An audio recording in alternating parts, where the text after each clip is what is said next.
Bismillahirrahmanirrahim. Assalamualaikum warahmatullahi wabarakatuh. Perkenalkan, nama saya Nisa Nur Fauzia. Saya dari kelas Farmasi 2A dengan NIM 2004010017. Sebelumnya, saya ucapkan terima kasih kepada Ibu Apoteker Sri Rezeki Nur Endah, Magister Sains, yang telah memberikan saya kesempatan untuk sedikit menjelaskan mengenai materi kimia kualitatif, yaitu kation golongan 2. Nah, untuk kation golongan 2, topik yang akan dibahas atau bahasan pokoknya terdiri dari perbedaan analisis kualitatif dan kuantitatif, teori dasar kualitatif, kemudian analisis pendahuluan, dan terakhir adalah analisis kation golongan 2.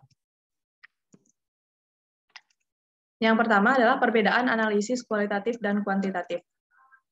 Nah, untuk analisis kualitatif yaitu ketika suatu analisis dibatasi untuk mengidentifikasi keberadaan satu atau lebih unsur atau senyawa kimia organik maupun anorganik. Nah, bertujuan untuk menemukan dan mengidentifikasi suatu zat. Kemudian zat yang ditetapkan disebut analit atau konstituen yang diinginkan. Nah, kemudian untuk analisis kuantitatif yaitu dilakukan untuk menentukan seberapa banyak jumlah suatu unsur atau senyawa dalam suatu sampel. Nah, kemudian bertujuan untuk menentukan jumlah atau banyaknya zat, dan jumlah banyaknya suatu zat tertentu di dalam sampel disebut kadar atau konsentrasi. Yang kedua adalah teori dasar kualitatif. Nah, menurut Underwood pada tahun 1986, analisis kualitatif membahas tentang pengidentifikasian zat-zat yang terdapat dalam suatu sampel. Tujuan utamanya adalah memisahkan dan mengidentifikasi sejumlah unsur. Kemudian menurut Ganjar pada tahun 2001, analisis kualitatif adalah salah satu cara menguji suatu sampel terhadap zat, ada tidaknya analit yang akan kita uji. Nah, metode analisis ini terdiri dari beberapa langkah yang harus diikuti dan dipenuhi, serta menggunakan teknik-teknik tertentu. Nah, jadi dapat disimpulkan bahwa analisis kualitatif bertujuan untuk menentukan dan mengidentifikasi suatu zat. Kemudian untuk kation golongan 2 itu sendiri, yaitu kation yang tidak bereaksi dengan HCl atau asam klorida, tetapi membentuk endapan dengan hidrogen sulfida dalam suasana asam mineral encer. Nah, ion-ion golongan ini adalah merkurium 2, tembaga, bismut, kadmium arsenik 2, arsenik 5, stibbium 2 dan 5, timah 2, 3, dan 4. Kemudian keempat ion pertama merupakan subgolongan 2A dan keenam yang terakhir golongan 2B. Nah, sementara sulfida dari kation dalam golongan 2A terdapat larut dalam amonium polisulfida. Nah, sulfida dari kation dalam golongan 2B justru dapat larut. Kemudian yang ketiga adalah analisis pendahuluan. Untuk analisis pendahuluan terdiri dari uji organoleptik, uji kelarutan dalam air, uji nyala, dan uji dengan asam sulfat. Nah, untuk uji organoleptik, untuk Hg2+ berbentuk larutan, berwarna merah untuk HgO dan Hgi2, dan hitam untuk HgS. Kemudian Sn4+ berbentuk larutan, berwarna coklat SNS. Nah, Sb3+ berbentuk larutan, berwarna merah untuk SbS3. Kemudian untuk uji kelarutan dalam air, tujuannya adalah untuk memeriksa apakah zat tersebut larut dalam air atau tidak. Nah, jika suatu zat suka larut, maka sudah dapat dipastikan zat tersebut bukan garam-garam Na, K, atau NH4. Kemudian zat tersebut bukan garam-garam dari persenyawaan nitrat, kecuali Sb, Bi, stano, dan merkuri, di mana unsur tersebut sebagian terhidrolisis oleh air. Zat tersebut merupakan logam atau oksida logam, kecuali oksida dari Na, K, Ba, Sr, dan Ca. Kemudian untuk uji nyala, uji ini dilakukan dengan mencelupkan kawat platina ke dalam HCl, dan kemudian kawat ditempelkan ke serbuk zat yang akan diperiksa. Nah, lalu panaskan ke dalam nyala bunsen yang tak berwarna, dan perhatikan nyala warna yang dihasilkan. Nah, dalam uji nyala zat harus berupa padatan, tidak bisa larutan, kemudian kawat harus bersih dari segala kotoran, kemudian saat menganalisa, kawat dipanaskan di bagian api dalam zona mengoksidasi bawah. Yang keempat adalah uji dengan asam sulfat.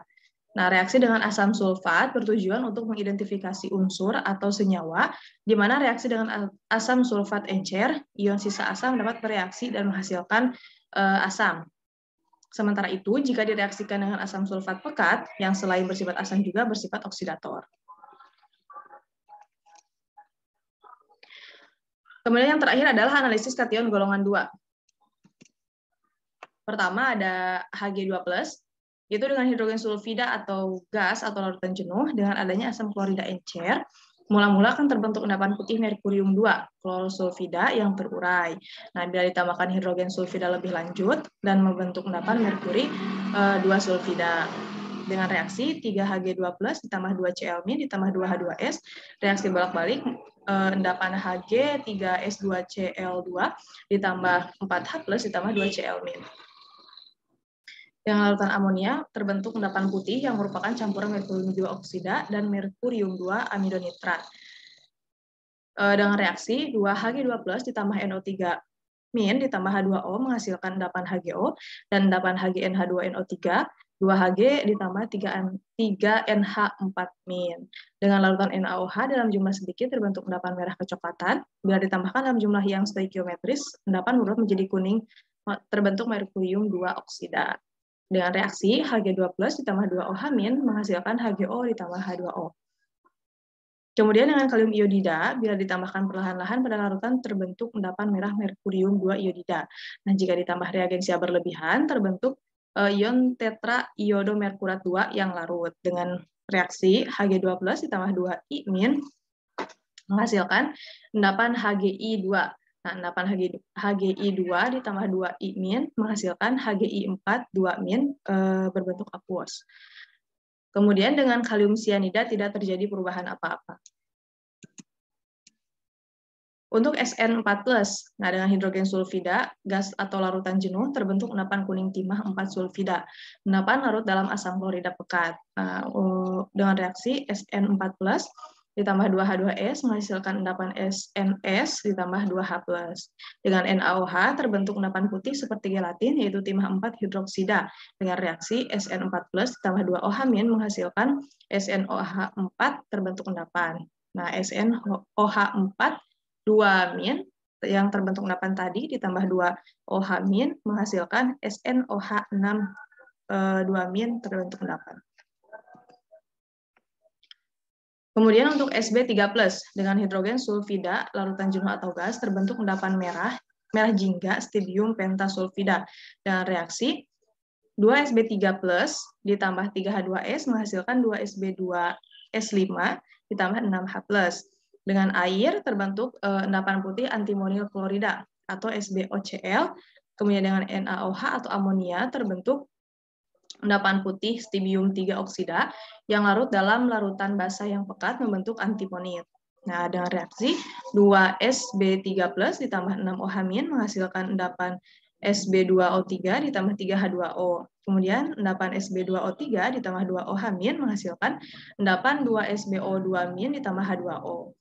Dengan zinc membentuk endapan hitam yaitu stibium. Nah, dengan reaksi 2Sb3+ ditambah endapan 3Zn menghasilkan endapan 2Sb ditambah 3Zn2+. Kemudian dengan kawat besi terbentuk endapan stibium dengan reaksi 2Sb3+ ditambah 3Fe menghasilkan endapan 2Sb ditambah 3Fe2+. Mungkin itu yang dapat saya sampaikan. Mohon maaf bila terdapat kekurangan. Kesempurnaan hanyalah milik Allah dan kekurangan murni dari diri saya sendiri. Terima kasih kepada Ibu Apoteker Sri Rezeki Nur Endah, Magister Sains, dan orang-orang terdekat saya yang sudah mendukung saya. Wabillahi taufiq wal hidayah. Wassalamualaikum warahmatullahi wabarakatuh.